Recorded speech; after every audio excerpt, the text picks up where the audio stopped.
So at the end of our conversations, we have a section that we call overrated or underrated. So I give you a statement or a word, and you say underrated. Okay, just let's play the game. Sounds good. So the first one, open source textbooks.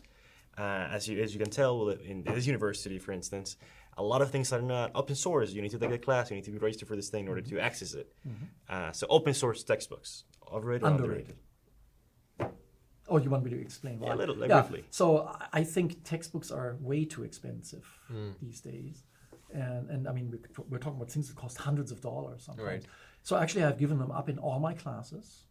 My foot is where my mouth is in this case. But actually, I'm also not happy with all the open source material that's available, although I've contributed it. There's something called LibreText, where you put science text. So I am a contributor to that. So that already tells you why I think it's important and it's underrated.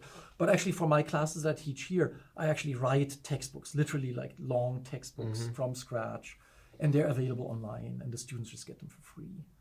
And so you don't have to write. And the bonus I get out of that is that the book is exactly how I want to teach it. It says only the things I want to say. It doesn't talk about stuff that I don't feel there's time for, is superfluous. Because that's what happened, right? A lot of textbooks also, one reason they're so expensive is they've grown and grown. Like, physics or chemistry textbooks, they're like hundreds or even 1,000 pages almost. And nobody can in a semester work through something like that. And so like for my classes, I basically set myself a limit of 100 pages max, and often it's actually shorter, maybe 70 to 80 pages. And it has only the things in it that I think the students in that class would need to know. But they're not just lecture notes, they're really like a book with figures and typeset text and homework problems that are worked out and integrated in the text, and the whole works.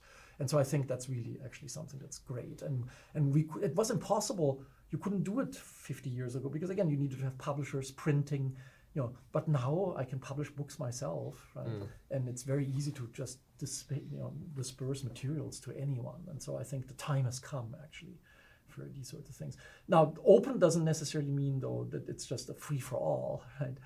I mean, things have to still be curated and should be done by experts because there's a real information or misinformation problem out there. And so there's a lot of stuff that floats around out there that is simply inaccurate, and experts know that it is. But there are users who don't and who are happy to just go to that source and then expound on it as though that were like the ultimate. So there's also that danger, right? Open source has the danger of being more susceptible to misinformation and things that are curated and you pay a price for them. So there's downsides, but I think the downsides are solvable problems. And of course, people are thinking about these, like all of these social media places and open source publishers. They're obviously thinking about the problems of how do we stem misinformation. And we're not very good at it yet because these media are also relatively young. But we're getting much better at it. So hopefully we'll have this figured out before we do something really dumb because of misinformation. All right, next one.